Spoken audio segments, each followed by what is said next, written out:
Hey, Al, Scott Horton here, and I'm so excited about commodity discs from commoditydiscs.com. They're 1-ounce silver pieces with a QR code engraved on the back side. Scan the code with your phone and get the instant spot price. Commodity discs are paving the way forward for the alternative currency community in America and around the world. The QR code Commodity Disc. Technology has now finally made a real free market silver currency viable. And anyone who donates $100 or more to the Scott Horton Show at scotthorton.org/donate gets one free. That's commoditydiscs.com.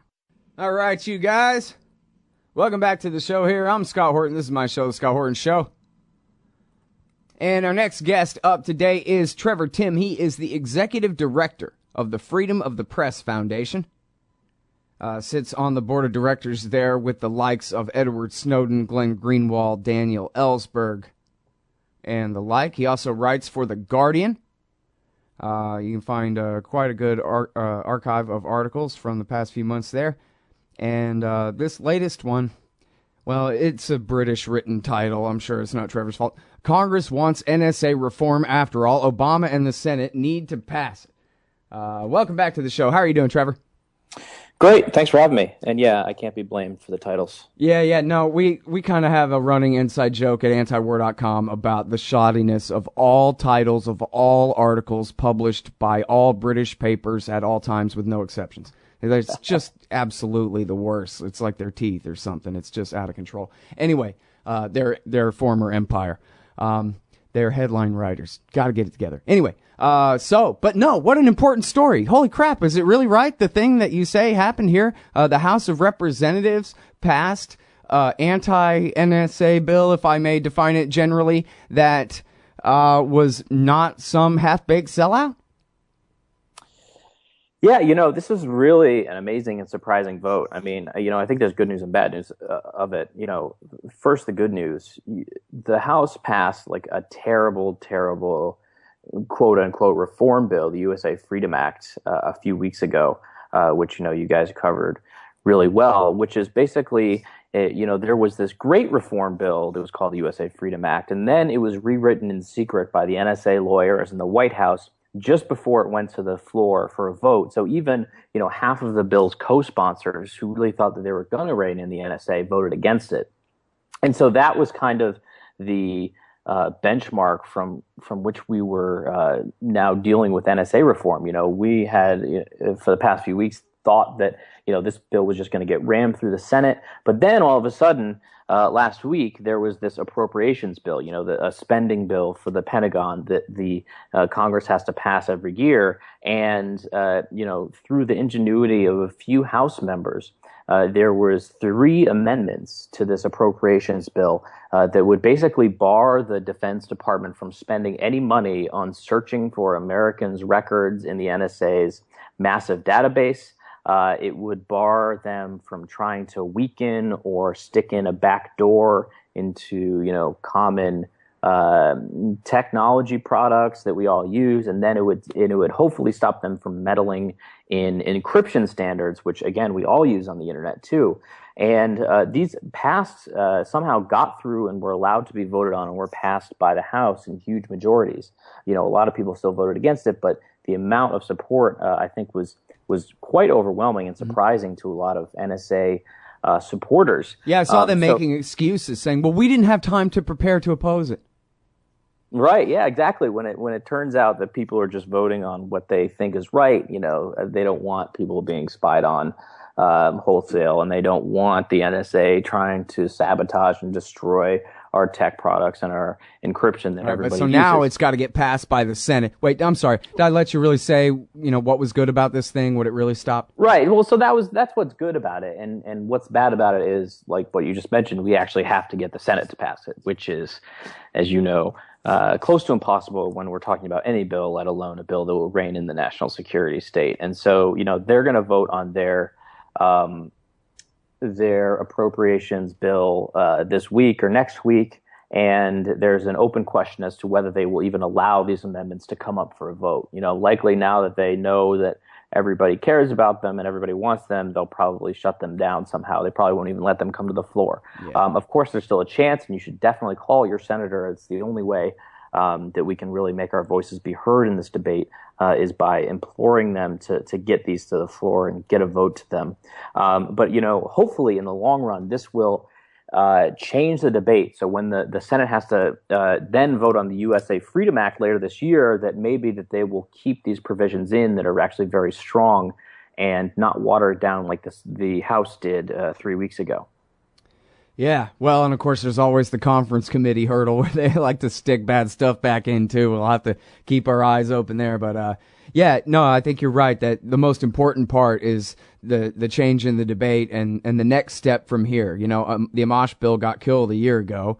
Well, now, so here it's passed in the House, or it's equivalent basically, right? So, it's a little bit of progress. We'll take it. Now, I know you got to go quick, and we've got, 4 or 5 minutes left. And I was hoping that you could tell me about this very important court decision. I read a piece at, I think, Wired by Jennifer Granick explaining, and it's so important, and I know it's complicated. I'll try to give you time. It's this third-party doctrine that says once you give your information to anyone, then you no longer can expect that the government can't have it for some crazy reason. That was a court decision from back who knows when in the 1970s.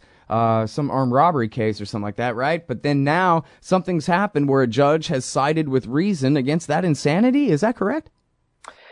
Yeah. So, there's this case that is always cited by the NSA and any government agency whenever they want any sorts of records from us, whether it's our phone call records, like who we call, who calls us, how long the call is, when, and then most recently, location. Our cell phone emits a GPS signal and a signal to the cell phone towers that pings back every 7 or 15 seconds that gives our exact location 24 hours a day, 7 days a week, which is, incredibly invasive information for the government to know. And they think that they can use this case, Smith v. Maryland, which was just about one guy, which the cops, which they already had good reason to believe he was a suspect in a crime. They wanted just who he called and who called him for a 30-day period.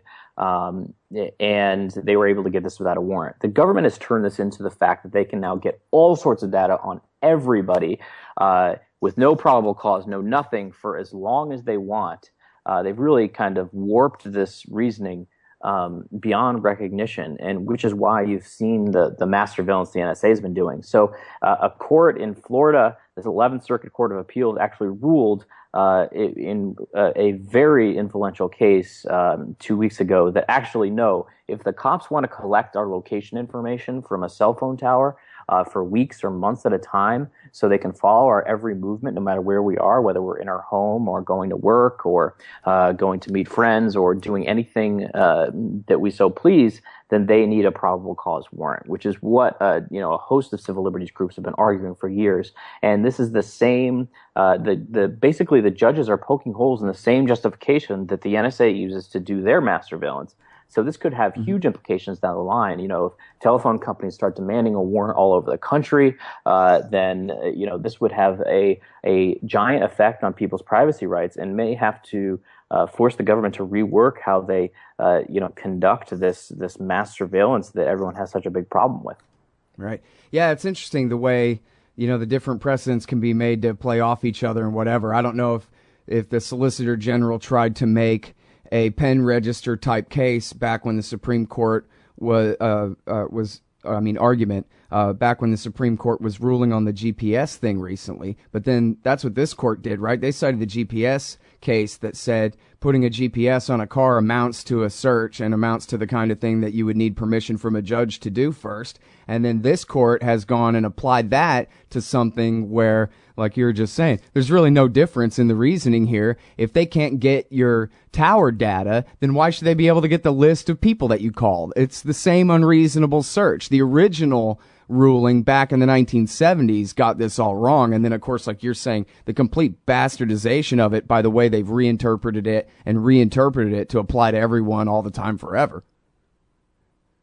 Yeah, exactly. I mean, this case has been ripe for review for years now. And this will really kind of nuke their entire justification, right? Or at least one of their major justifications for what they're getting away with doing to us. Oh yeah, I mean, they took this case from the 70s that was pre-technology, pre-cell phone and basically applied it to every part of our lives, even though it was really only about this one specific little issue in person. And now, it's just been completely blown out of proportion. Sure. So it's been awesome. Thanks so much for doing the show again, Trevor. I sure appreciate it. That's Trevor Timm, everybody. He's at The Guardian and at the Freedom of the Press Foundation. Thank you.